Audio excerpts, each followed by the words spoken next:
Salam, peace be upon you. My name is Mohammed Layiq Sediqi, the father of Holophase. Part 40. Abstract Equivalence and Identity of Sentences, when different means the same. Remember the language we are learning. There is one field, phi, the holophase, one continuous cyclic movement from which all of reality unfolds. When phi begins to change, its first derivatives appear, and with them the three dimensions show themselves at once. Time as omega, space as k, and motion as v, built from both.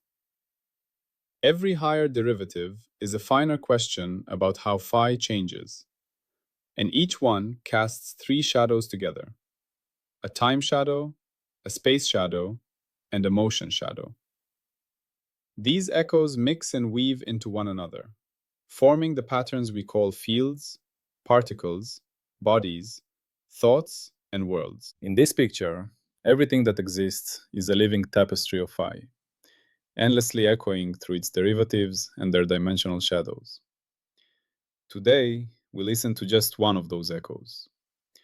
We now continue our profound journey through Episode 8, the pure abstract language of the Holophase audio series, moving to Part 40, Abstract Equivalence and Identity of Sentences. Book 8.13, The Identity of Meaning. We have reached the philosophical heart of our entire journey. After 39 parts of building, proving, standardizing, and refining, we now ask a very simple-sounding but very deep question. What does it really mean for two phi expressions to be the same? Not just similar, not just close, but identical in meaning. Different ways of saying exactly the same thing.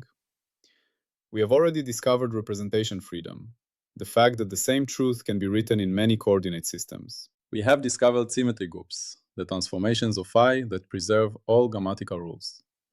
We have built canonical forms, the standard way to write each pattern. Now we go one step deeper. We ask, at the most abstract level, what is a sentence in the holophase language? Is it one particular formula? Is it one exact string of symbols written in a specific order? Or is it something more profound and more flexible? Today we will see that a phi sentence is not just a formula. A phi sentence is an equivalence class, a family of infinitely many different formulas that all mean the same thing. Once you see this clearly, the whole way you think about physical law and about reality begins to shift. I, the story core. Many faces, one truth. Let us anchor this in an everyday story. Imagine you hear a joke at a gathering. Someone tells it in their own style. People laugh. Later, you tell the same joke to a friend. You forget the exact wording. You change the order of a few lines. You swap the names of the characters. Maybe you even transplant the setting from your city to their city. And yet, when you reach the punchline, your friend laughs in the same way. We say you have told the same joke. But notice something important. The actual sequence of sounds, the particular words, the precise syntax, the rhythm of the storyteller's voice, all of that has changed. What stayed the same was a deeper pattern. The same setup, the same twist, the same surprise, the same pattern of expectation and release. The joke is not any one set of words. The joke is the pattern of meaning that those different wordings share. You could even tell the same joke as a cartoon strip with pictures, or as a little play acted out on stage. As long as the inner pattern is preserved, we recognize it as the same joke. Now replace the joke with a physical law. Think of Newton's second law. You can write it as F equals ma. You can write it as A equals F divided by m. You can write it using vectors or components, or as a differential equation for momentum, or embed it inside more general equations. Different textbooks, different teachers, different languages, different notations. Are these all different laws? No. They are all faces of one underlying truth about how forces and motion relate. The behavior of planets, falling apples, bouncing balls, and orbiting satellites does not care which exact symbols we choose. Nature answers to the pattern, not to the ink. You already live with this idea in simple situations. A recipe that says, fry the onions until golden, allows many wordings, but the taste on your tongue tells you whether the same instruction was followed. The pattern is what matters. That is what we explore in this part. We are going to formalize this feeling of same joke, different wording, or same recipe, different handwriting for the language of phi. We will say that a phi sentence is not a single formula, but the entire family of formulas that are different on the surface yet identical in meaning. 2. Meaning behind words, synonyms and families of sentences. In ordinary language, we are already comfortable with the idea of synonyms. Consider these sentences. The cat sat on the mat. On the mat sat the cat. The mat was occupied by a sitting cat. A small feline rested upon the rug. If you imagine the scene each sentence describes, you see the same situation. A cat, a flat surface, sitting or resting on it. The wording changes, but the picture in your mind does not change very much. These sentences belong to the same equivalence class of meaning. The class is something like cat on mat. It is not itself a sentence. It is the underlying idea that all these sentences express. Translations across human languages make this even clearer. I love you. Je t'aime. Te quiero. Mashtaqlatlek. Different languages, different sounds, different writing systems. Yet the same human meaning passes through, the same inner relation between one heart and another. The meaning sits behind the words. The words are tools that point to it. Now, take that idea into the language of phi. Suppose we have a simple traveling wave. One person writes phi of x, t equals sine of kx minus omega t. Another person writes phi of x, t equals cosine of kx minus omega t minus pi over 2. A third person writes phi of xt equals the imaginary part of e to the power I times kx minus omega t. The formulas look different. One uses sine, one uses cosine with a phase shift, one uses the complex exponential. But if you plot them, you see the same wave moving in the same direction with the same speed and the same amplitude.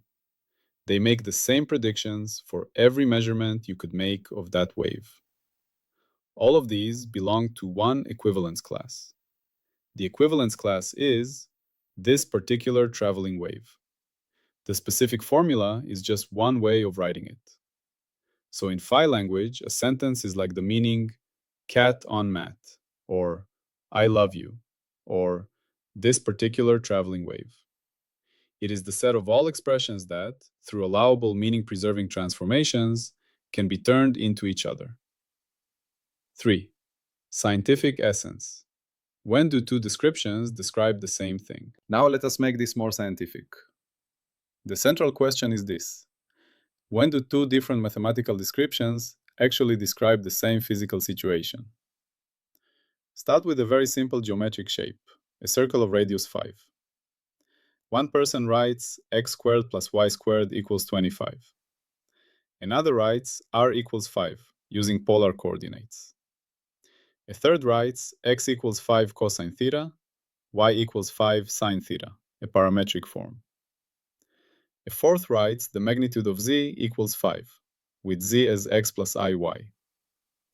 We can translate each of these forms into the others. They all describe exactly the same set of points in the plane, the same circle. So they are all elements of the same equivalence class, circle of radius 5. If you draw them, you always draw the same round loop. Now think of a basic law of motion. One teacher writes F equals m times a. Another rewrites it as m times dv over dt equals f. A third writes dp over dt equals f, where p is momentum. A fourth works in rotating coordinates and writes the same law with extra terms for centrifugal and Coriolis effects. When we track what actually happens to objects, we see that all of these are different clothes on the same skeleton of cause and effect. The physical predictions are identical when the expressions are interpreted correctly. The planets followed the same orbits. The rockets reached the same heights. The pendulum swings with the same period. In the phi framework, we say that two descriptions are equivalent if, after accounting for agreed transformations like coordinate changes, unit rescalings, gauge shifts, and algebraic rephrasings, they produce the same observable outcomes for all possible experiments. Equivalence here is very strict. It is not enough for two descriptions to agree in most cases.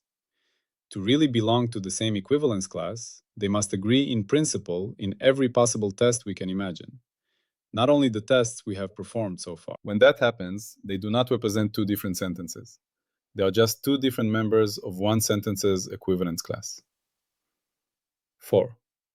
Equivalence across time, space, and motion. One plot told many ways. Because phi always expresses itself in time, space, and motion at once, equivalence classes naturally involve all three. Think of a simple event, like a bell ringing in a town square. One person says, "The bell rang at 3 in the afternoon." Another says, "The bell rang 1 hour after the long shadow reached the fountain." A third, working astronomically, says, "The bell rang when the sun's angle was such and such above the horizon." Different time descriptions, same event. They all belong to the equivalence class, this particular bell ringing. The same happens for space. A mountain can be described in local coordinates, in latitude and longitude, in distance and bearing from a city, or as a point in a global geodetic system. All of those are spatial expressions that sit in the same equivalence class, this particular peak.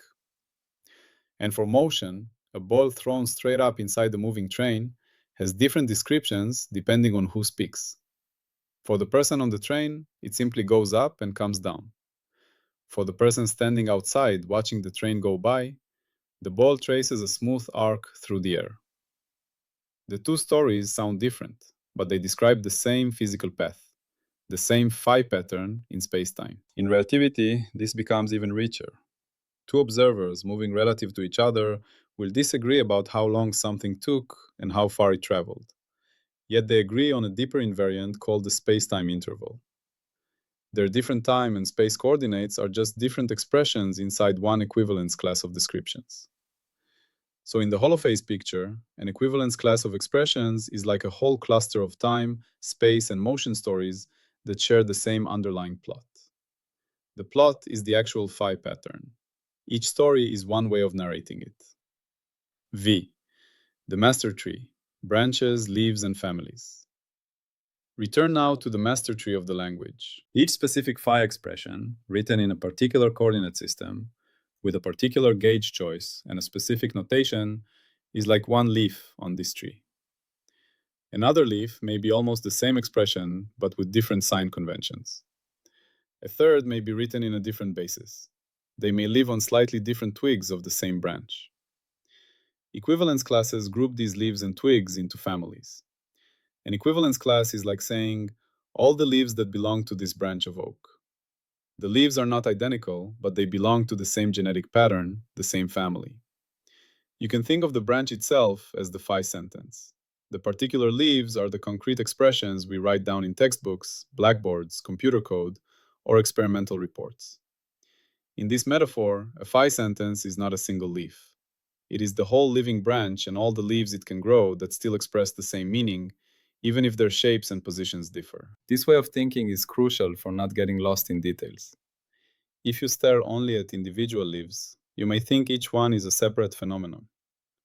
When you step back and see that many leaves share the same branch, the same underlying structure, you recognize a deeper identity. It is like learning biology. At first, you see a cat, a dog, a wolf as separate animals. Later, you learn that they all belong to the same family, Canidae. That family is like an equivalence class at a higher level of abstraction. 6. Symmetry, canonical form, and equivalence. How they fit together. Now, let us connect these to our previous parts of Episode 8. Symmetry transformations are the meaning-preserving moves on the tree. They slide you along the equivalence class. If a symmetry is real, you can apply it to a given expression and get a different looking expression that still sits in the same family. Canonical form, the Holophase language standard, is the rule that picks one distinguished leaf from each family to use as the official representative. If you give me any leaf that belongs to that family, I can follow the HLS rules and climb or slide along the branch until I reach the chosen leaf. Equivalence classes are the families themselves. They are what you get when you stop caring about which representative you're holding and care only about the family identity. So the flow is this. Symmetry operations generate equivalence classes. Canonical form picks a standard representative from each equivalence class. And the phi sentence, at the highest level, is precisely that equivalence class, not any one representative. Mathematically, you can imagine taking the huge space of all possible expressions and then crushing each equivalence class down to a single point. That crushed space is called a quotient space. Each point there is a phi sentence. You do not need to see all its members at once. You just know they're all merged into one identity. 7. What equivalence does: categories, simplification, and invariance. Why does this matter so much? Equivalence classes do three kinds of work. First, they categorize. They sort the infinite mess of possible expressions into meaningful kinds. Instead of treating every algebraically distinct formula as a new law, we can see many of them as members of the same law's family. Second, they simplify. In practice, we choose convenient representatives to do calculations. We pick a coordinate system that makes the equation simple. We gauge fix to make fields easier to handle. We choose notation that fits the problem. We work with a particular member of the equivalence class, knowing that the whole class stands behind it. Another researcher can choose a different representative and still talk about the same underlying pattern. Third, they reveal invariance. When you look across all members of the class and ask what stays the same, you discover the true physical quantities: mass, charge, proper time, space-time interval, winding number, action. These are examples of invariance that do not change when you change description. They are the fingerprints of the equivalence class. In the Holophase vision, the invariants of an equivalence class are what really belong to reality. The rest is description. The invariants are like the bones of a body. The particular way we dress the body is flexible. 8. Testing equivalence. Where it can fail and what that teaches us. Because we are committed to falsifiability, we must also admit that not every proposed equivalence is correct. We may think two descriptions are equivalent, but when we push them into extreme regimes, we find that they make different predictions. When that happens, nature is telling us that our equivalence relation was too loose.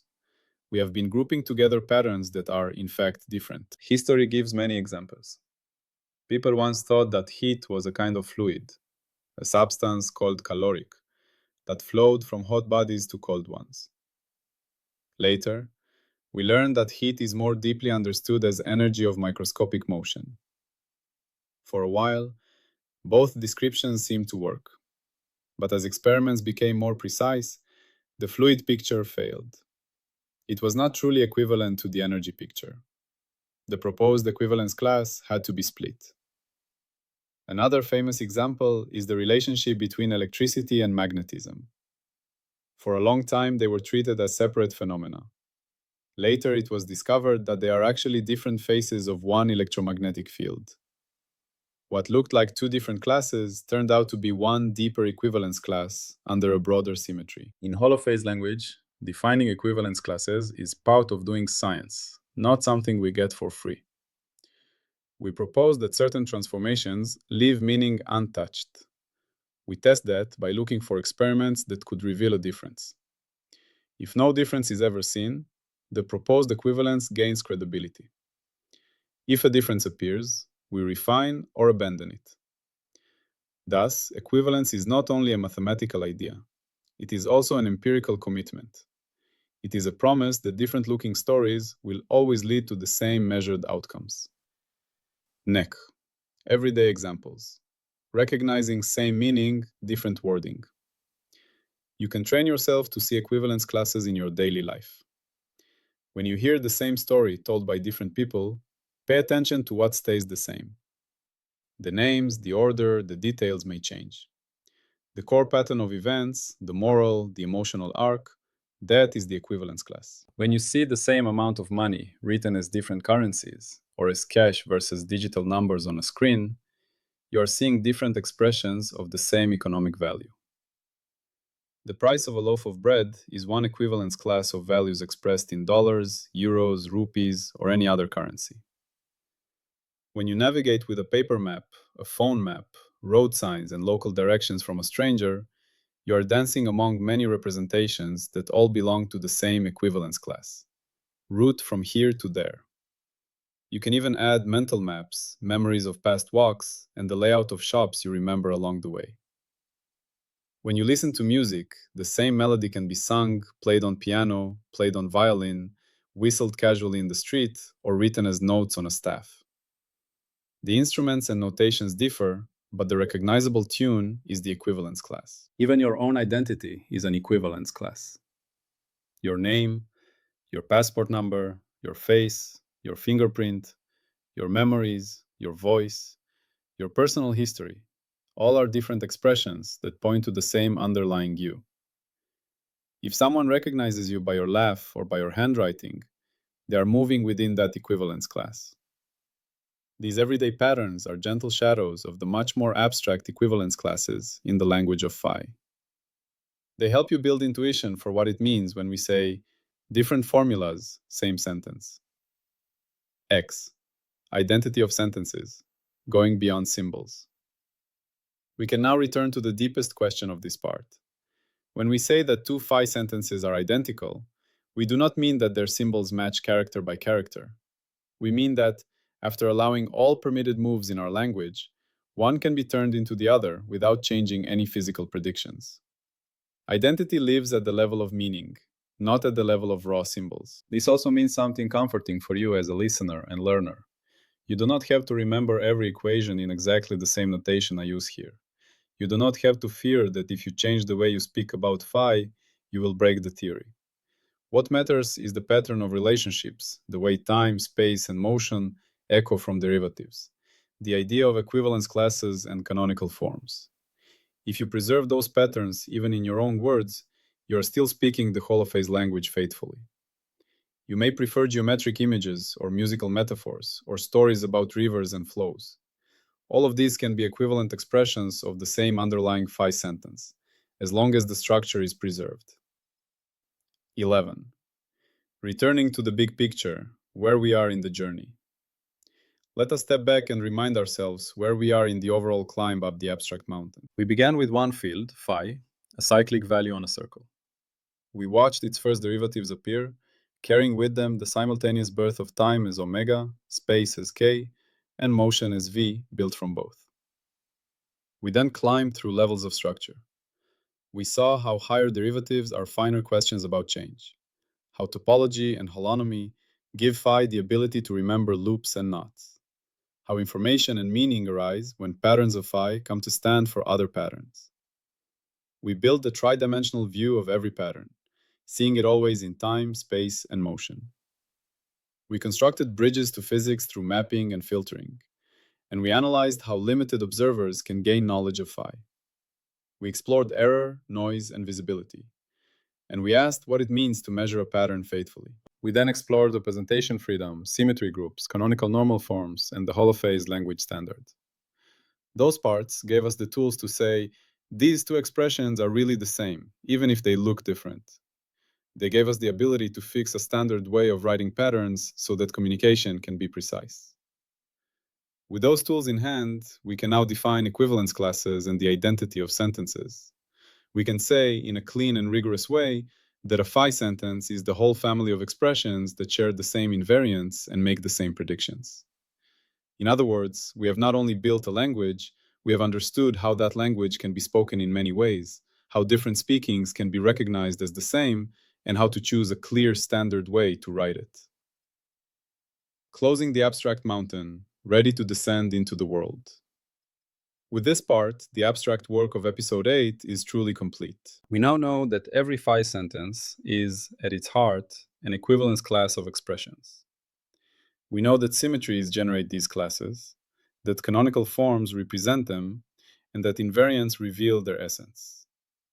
We know that the same physical law can appear in countless guises and yet remain one law, just as the same joke can be told in countless ways and still be one joke.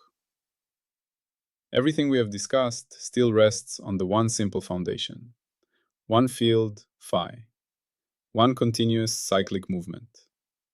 First derivatives giving time, space, and motion at once. Higher derivatives refining the questions. Endless echoes weaving a living tapestry of patterns across all scales. We have learned to see that tapestry not as a chaos of separate threads, but as a structured language where many different weavings can carry the same motif. This picture remains. You are now ready to leave the pure abstract summit. In the next episode, we will begin to descend into physics.